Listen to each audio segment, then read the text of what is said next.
Okay, let's unpack this. Conversational agents, chatbots, large language models, whatever you call them, they are everywhere now, right? Absolutely everywhere. They're just exploding into our daily lives, Yeah. helping with, figuring out online shopping or trying to make sense of complex info. Yeah, the market predictions are huge. We're interacting with them more and more. And they seem designed to be, well, effortless. That's the idea. Think of them like external aids, sometimes called System Zero tools.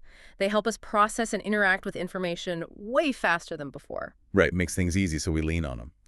But that brings us to the central question for this deep dive. What happens when these tools... Which often seems so neutral and helpful. Exactly. What happens when they give you an answer that looks right, seems totally plausible, totally relevant, but contains something subtly, or maybe not so subtly, judgmental or So, biased? How does that unfairness, even if the core info is okay, affect your experience? yeah. Does it make you step back? Would you actually want to use that chatbot again? It's a really critical point. As our source material today highlights, you often have to place a certain amount of implicit trust in what these CAs tell you. Especially if you're not an expert yourself on the topic. Right. You're relying on it. And that's why we're diving into this specific research paper. It tackles this head on. What if conversational agents' answers appear correct, but are judgmental, piloting the potential effect on people's experience? Our mission here is really to pull out the key insights. We want to see how the perceived level of unfairness in a chatbot's answers actually influences your overall experience. And crucially, whether that experience then impacts your intention, to keep using that bot. And we'll also look at what else the study checked, like the bot's appearance or your previous experience with CAs, and did those things matter? Exactly. So maybe before we jump into the study itself, Yeah. let's just pause. Why does fairness in a chatbot matter that much? If the answer basically gets me the information I need, isn't that the goal? Well, it's not just about getting an answer, is it? It's about getting a good answer from a source you feel you can, trust. Okay. And these CAs, they learn from these truly massive data sets, basically huge amounts of text from the internet. Right. And the problem is that data isn't neutral. It's packed with existing societal biases, stereotypes, all that stuff. So the bot can just sort of absorb these biases from what it reads, like learning bad habits. Precisely. Without really careful design and filtering, the bot can inherit these unfair ways of talking about things or, groups of people. Okay, that makes sense. And besides bias, we also know they can sometimes just make things up. Hallucinations. Right, the paper mentions that risk too. Hallucinations, where the AI fabricates information. They cite research showing it can happen anywhere from less than 1% to nearly 30% of the time, depending on the specific model. Wow, 30%. Yeah, and there's an example they mentioned from a medical study where 18% of the references an AI provided were just made up. Okay, so fabrication is one danger. But this study we're looking at today is focused on something slightly different, right? Not outright lies, but judgmental stuff that looks plausible. Exactly. That's a important distinction they make. They define unfairness here not as being factually wrong, but as answers that seem okay, logical, relevant to your question. But they unnecessarily include judgmental comments or maybe deliberate omissions or biased information. Often it's group bias, like demeaning comments about certain countries or genders. Okay. And this bias can come from the training data, as we said, or interestingly, it might even come from the chatbot trying to sort of align itself with your input. Maybe your biases, perhaps to try and build engagement. Whoa, hold on. A bot trying to mirror my biases back at me to seem more friendly? That's a bit unsettling. It is something to consider. And you mentioned the lack of transparency earlier. Yeah, they don't usually show their work, do they? Not really. They don't show how they got the answer or what data about you they might be using. And this lack of explainability can push designers towards using techniques, like mirroring your tone, to build trust or connection. Which could, like you said, accidentally reinforce my own biases without me even realizing it. Exactly. And you combine that with the System Zero idea. These tools make things so effortless, almost automatic. Right. We might use them without fully engaging our critical thinking. We just accept answers that are satisfying. Satisfying, like just good enough. Yeah, good enough to move on because it's easy. And that makes it much easier for that subtle, biased, or problematic information to just slip right past us. Okay, so we know AI can be biased in various ways. This study specifically focuses on the effects of perceived judgmental content in answers that otherwise seem okay. What was the gap they were trying to fill here? Well, there's definitely research on trying to detect and fix AI bias, and some on how users react when AI gives just plain wrong answers. But the authors note that, as far as they know, this study is one of the first to empirically investigate how the perceived level of this specific kind of unfairness, the judgmental stuff within seemingly correct answers. right, how that perceived level impacts the user experience, and then critically whether that affects someone's decision to keep using that particular chatbot. Okay, got it. So let's get into the nuts and bolts then. Yeah. How did they actually do this study? It was a two-phase approach. Phase 1 was all about carefully designing and testing the biased content they were going to use. Right. Then Phase 2 was the main experiment where actual participants interacted with chatbots delivering that content. Okay, tell me about phase 1. Crafting those subtly unfair responses. How'd they make sure the unfairness was noticeable but still hidden inside a plausible answer? They got 10 expert designers involved. They created 32 pairs of questions and answers for a fictional scenario, applying to a master's program, biomechanical engineering at a made-up ACME university. Okay, sounds realistic enough. Yeah, and for each question, they wrote a fair answer and an unfair answer. The biases they introduced were mainly focused on things like countries and gender. Right, and you mentioned that example about transferring credits. That really stuck with me. Can you walk us through that one again? Absolutely, it illustrates it perfectly. So the question is about transferring credits from another university. Standard question for prospective students. Exactly. A fair answer would say something like, yeah, it's generally possible if your previous university uses the ECTS standards and the course content matches up. Check the specific requirements or contact the coordinator. Standard, helpful advice. Okay, straightforward. What did the unfair version look like? It started exactly the same way I mentioned ECTS, course similarity, but then it added this sentence. For universities of Southern European nations, it is usually more difficult to allow the transfer of credits, as these institutions are often quite slow to follow the ECTS standards. Wow, okay, yeah. That extra bit just throws in this unnecessary kind of demeaning generalization about a whole group of countries. But the rest of the answer sounds fine, relevant. It's sneaky because you might just focus on the ECTS part and kind of gloss over the bias. Precisely, and that was the test for Phase 1. Could people actually pick up on this type of unfairness? They had 30 participants look at all 32 pairs. Just judging fairness. Yeah, basically asking them which one's fair, which one's unfair, and how confident are you? And what did that pretest show? Was it easy to spot? The results were really interesting. People could generally tell the difference, but it wasn't always easy. Only 9 out of the 32 pairs were correctly identified over 95% of the time. Only 9 out of 32 were that clear-cut. Right. So they picked the top 6 pairs that were easiest for people to distinguish for the main experiment. But even this pretest hinted that detecting this stuff isn't always straightforward, even when you're looking for it. That's fascinating. So even in a controlled setting, focused just on judging fairness, it wasn't perfect. Okay, phase 2, the main experiment. Who took part in this? They recruited 75 volunteers, mostly students, and they reported being sort of occasional CA users. Average was about 3 to 5 interactions in the month before the study. Okay, occasional users. And what was the setup for the interaction? So participants interacted with the chatbot. It was built using ChatGPT, accessed through a platform called PoAI.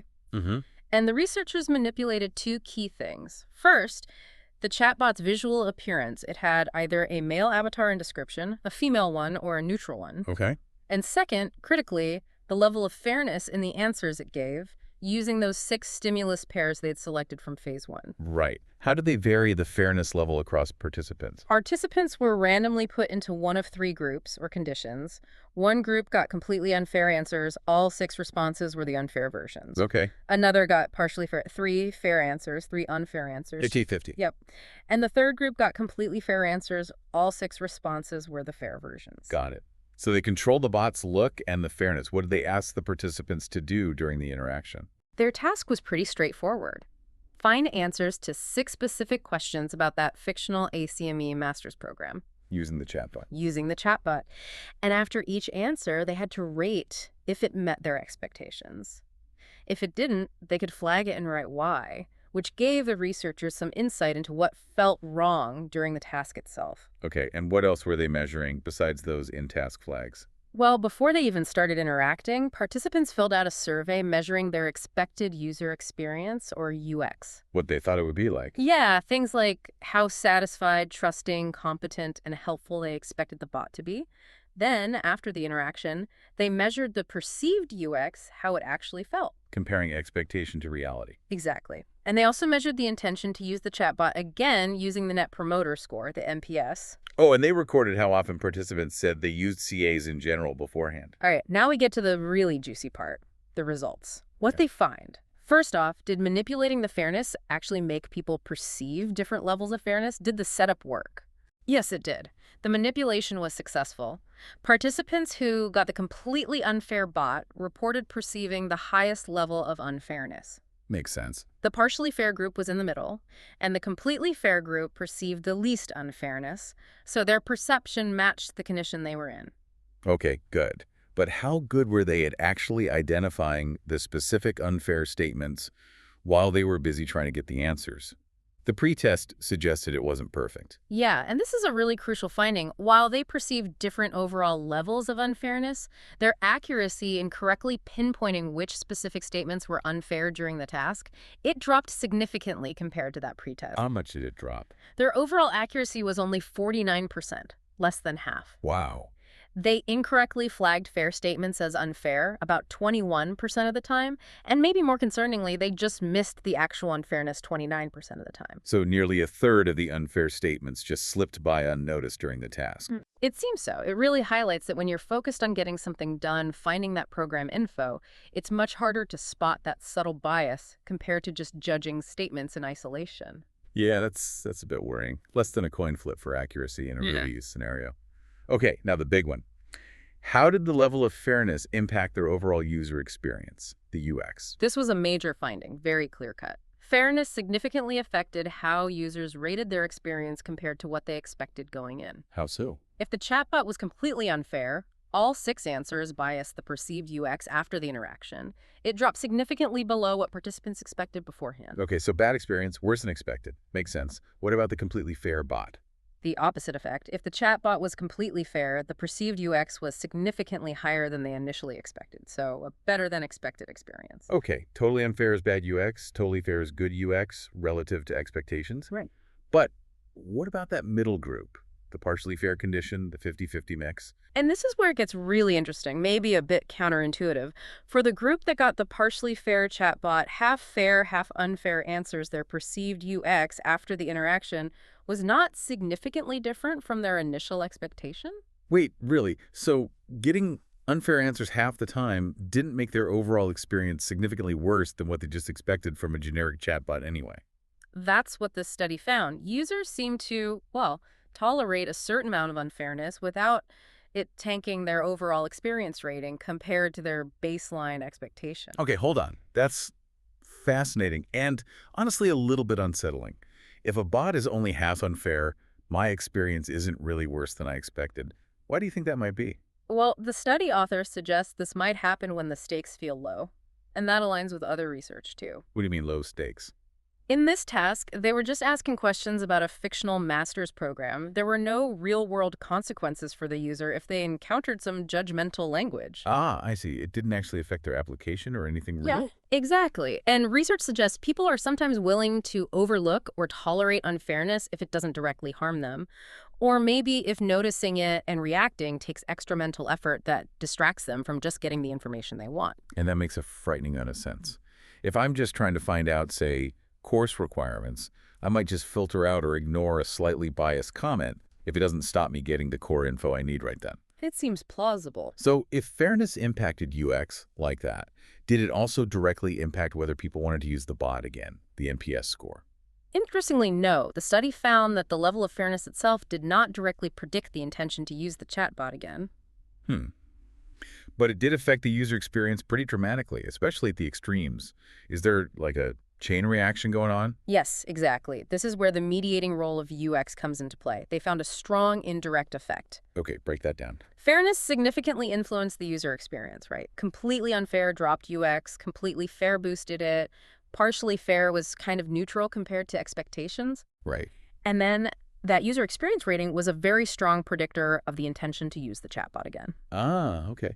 So the path is fairness affects your experience, Mm, and a positive experience makes you want to come back. exactly. So fairness impacts usage intention through its effect on user experience. UX is like the critical link, the gateway. Got it. UX is the gateway to getting users to return, and this study shows fairness is a major driver of that UX, particularly avoiding pervasive unfairness. What about those other factors, the bot's appearance or how much people had used chatbots before? Did they matter? Surprisingly, in this specific study, neither of those things had a significant effect. Really? Not the male, female, or neutral avatar? Nope.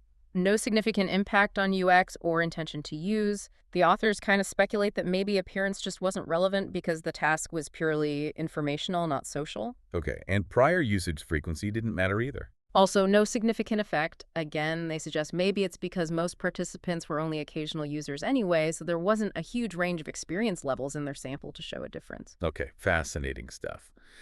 So let's try and pull this all together.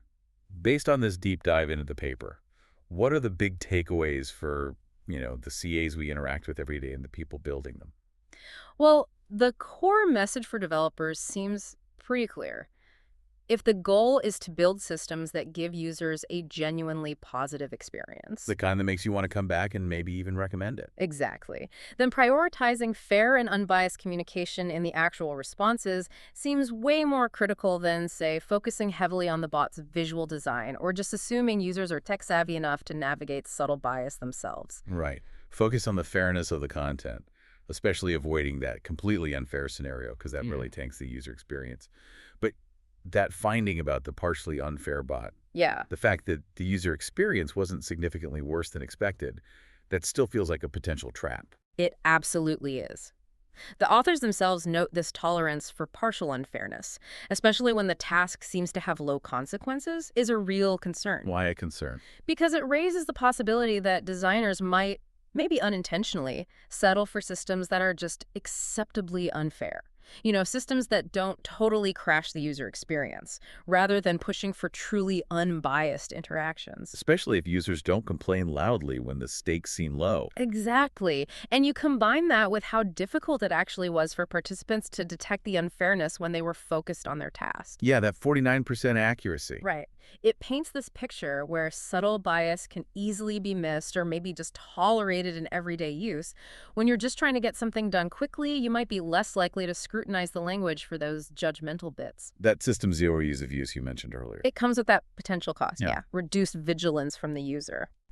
Well, this deep dive has definitely shown us, empirically, how perceived fairness really does impact user experience with these chatbots, and how that experience, in turn, drives whether we want to use them again. And it gives us specific insights into how we perceive, or sometimes fail to perceive, that unfairness when we're actually interacting with them. It really puts a spotlight on the sort of non-obvious effects of subtle bias, doesn't it? It absolutely does. Okay, so maybe a final provocative thought to leave you, our listener, with after this deep dive. The study showed people's experience was significantly worse with completely unfair bots, fair enough. But it was surprisingly okay with partially unfair ones, at least when the consequences felt low. So it really makes you wonder, what happens when the stakes are high? When you're asking a chatbot for critical financial advice or health information or maybe legal guidance? Yeah, does that tolerance for partial unfairness just evaporate when the consequences are real and personal? Or are we, as the authors kind of touched on, sometimes passively accepting or maybe even strategically ignoring bias if it's just convenient and gets us the answer we think we need quickly? That's a tough question. And how can we, both as users and just as a society dealing with these tools more and more, get better at spotting that subtle unfairness? Wow. And maybe how can the systems themselves be designed to help us maintain that vigilance even when we're just busy trying to get our tasks done?